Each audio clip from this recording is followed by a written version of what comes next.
Hello guys, मी Devendra Malle from गरजदरी घेऊन आलाय तुमच्यासाठी पुन्हा एक न्यू व्लॉग. तर आज आपण अडकलोय ना खूप मोठ्या संकटात. हे तो लेटेस्ट न्यूज आहे. तर ते संकट काय आहे हे पाहण्यासाठी पात्र आपला आजचा न्यू व्लॉग शेवटपर्यंत. तर विषय असा झाला भाई की रात्रीपासून आपल्या गावातली बत्ती आहे गुल. तर आपल्या मोबाईलमध्ये नव्हती बाद चार्जिंग.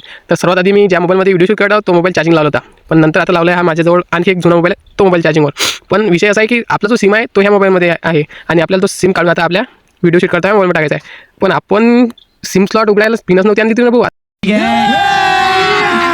अभी मजा आएगा ना भिड़ो. तर विचार पडले होते की आता करावं काय, कसं उघडा. पण आपलं सिम तर टाकायचं होतं. बात तो सही है. नाहीतर विदाउट सिम तर हा मोबाईल फक्त डब्बा देणार भाऊ. मग तर काही काम नाही, मी दिवसभर पळून जाणार बा. म्हणून आता आपल्याला काही ना काही तर करावंच लागणार पडतो, क्योंकि उम्मीद पर तो दुनिया कायम आहे ना मेरी जान. तर चला मग आपण आता शेतातच बघू काही भेटते काय तर सिम स्लॉट उघडायला.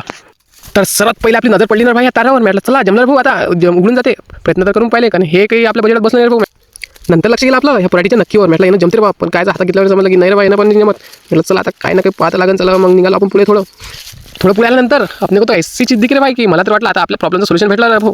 तर हाय रे भाऊ, आपल्या प्रॉब्लेमचा सोल्युशन काटा लगा हाय लगा. चला आता हा आपल्या मोबाईलला कोण लोंपो उघडते का. तर आणलं रे भाऊ आपण फायनली आपला जाणी उपाय. तर चला आता लोंपो गेले उघडते का रे भाऊ. नंतर मी मारले ना भाऊ काठ्यावर मंत्र. म्हटलं उघडून जा रे भाऊ वंबट सहा. तर हे होणार बात भाई, आपल्या मंत्रानं पण काम केलं पण आपला जुगाडी कामाला. तर चला मग फायनली आपला तर सोल्युशन भेटलं रे भाऊ आपल्याला. तर फायनली भाई आपण तर काढला आता सिम आपल्या मोबाईलमधून. तर तुम्हाला काय वाटतं मित्रांनो, मी यावेळेस काय करायला पाहिजे? तुमच्यापाशी जर आणखी काही आयडिया असेल तर तुम्ही कमेंटमध्ये सांगू शकता. जर मी आणखी पुन्हा अशा प्रॉब्लेममध्ये पडलो तर मला ते कामात येईल. तर चला फायनली आपल्या अथक प्रयत्नांना यश मिळाला आणि आपण आपल्या संकटातून बाहेर पडलो. कारण की भाई कोशिश करण्यावाली कभी हार नाही होती. तर पुट्टो, तुम्हाला आजचा व्लॉग आवडला असेल तर लाईक करा, शेअर करा आणि माझे डेली व्लॉग पाहण्यासाठी मला लवकरात लवकर फॉलो करा. Bye bye.